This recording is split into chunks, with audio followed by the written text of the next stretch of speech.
సకల దేవతా స్వరూపుడు శ్రీ షిరిడి సాయినాథ్ మహారాజ్ గారి పాదాల విందాలకు శిరస్సు వంచి నమస్కరించుకుంటూ, ఇక్కడ ఇంకెవరూ లేరు, నీ ఒక్కడవే దొంగవు, ముసలితనం ముచ్చే వెంట్రుకలు పండినప్పటికీ ఇచ్చటకు దొంగిలించుటకు వచ్చితివా అని చెప్పి కోపగించుకుంటాడు. బాబా మతి చెడ్డ వాని వలె తిట్టి కోపగించి చివాట్లు పెట్టను. దేవు నిశ్శబ్దంగా కూర్చోడను.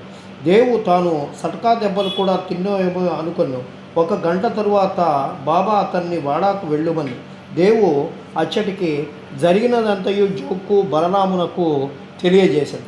సాయంకాలం అందరినీ రమ్మని బాబా కబురు పంపారు. ముఖ్యంగా దేవును రమ్మని చెప్పి చెప్తారు. నా మాటలు వృద్ధుని బాధించి ఉండవచ్చు, కానీ అతడు దొంగిలించుటచేనట్లు పలుకవలసి వచ్చనని చెప్పి బాబా అంటారు. తిరిగి బాబా 12 రూపాయలు దక్షిణ అడుగుతాడు. దేవు దాన్ని వసూలు చేసి చెల్లించి సాష్టాంగ నమస్కారం చేస్తాడు. బాబా ఇలా అంటారు, ప్రతిరోజు జ్ఞానేశ్వరుని చదువుము, పోయి వాడాలో కూర్చుము, ప్రతి నిత్యము కొంచెమైనను క్రమము తప్పక చదువుము. చదువునప్పుడు దగ్గరున్న వారిని శ్రద్ధాభక్తులతో బోధపరిచి చెప్పుము.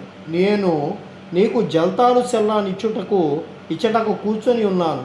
ఇతరుల వద్దకు పోయి దొంగిలించేంద వేళ నీకు దొంగతనమునకు అలవాటు పడవలనని ఉన్నదా అని చెప్పి బాబా అంటారు. బాబా మాటలు విని దేవు చాలా సంతోషపడతాడు.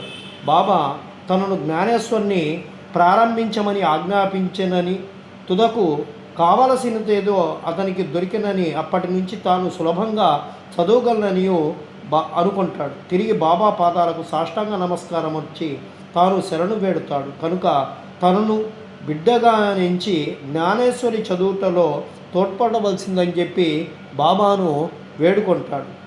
పీలికలు దొంగిలించుట అనగానేమో దేవుకు అప్పుడు గ్రహిస్తాడు. బాలకరాముడు ప్రశ్నించుటయే గుడ్డ పీలికలను దొంగిలించుట. బాబా కట్టి వైఖరి ఇష్టము లేదు. ఏ ప్రశ్నకైనా సమాధానం ఇచ్చుటకు తామే సిద్ధముగా ఉండెను. ఇతరులను అడుగుటకు బాబాకు ఇష్టం లేదు. అందుచే అతన్ని బాధించి చికాకు పెట్టెను. అది ఎంతైనగాక ఇతరులను అడగకుండా బాబానే స్వయముగా అడిగి తెలుసుకొనవలననియు, ఇతరులను ప్రశ్నించుట నిష్ప్రయోజనమనియు చెప్తాడు.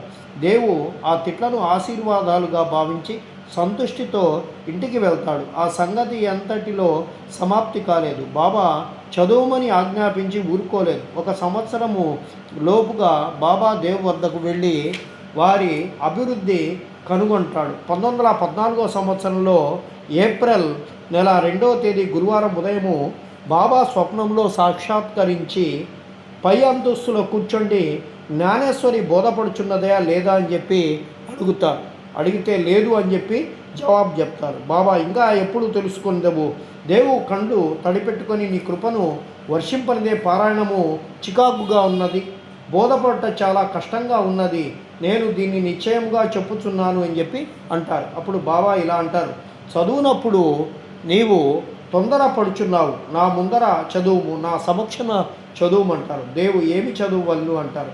బాబా ఆధ్యాత్మిక చదువు పుస్తకం తీసుకొని వచ్చుటకు దేవు వెళ్తాడు. అంతలో మెలకువ వచ్చి కళ్ళు తెరుస్తుంది.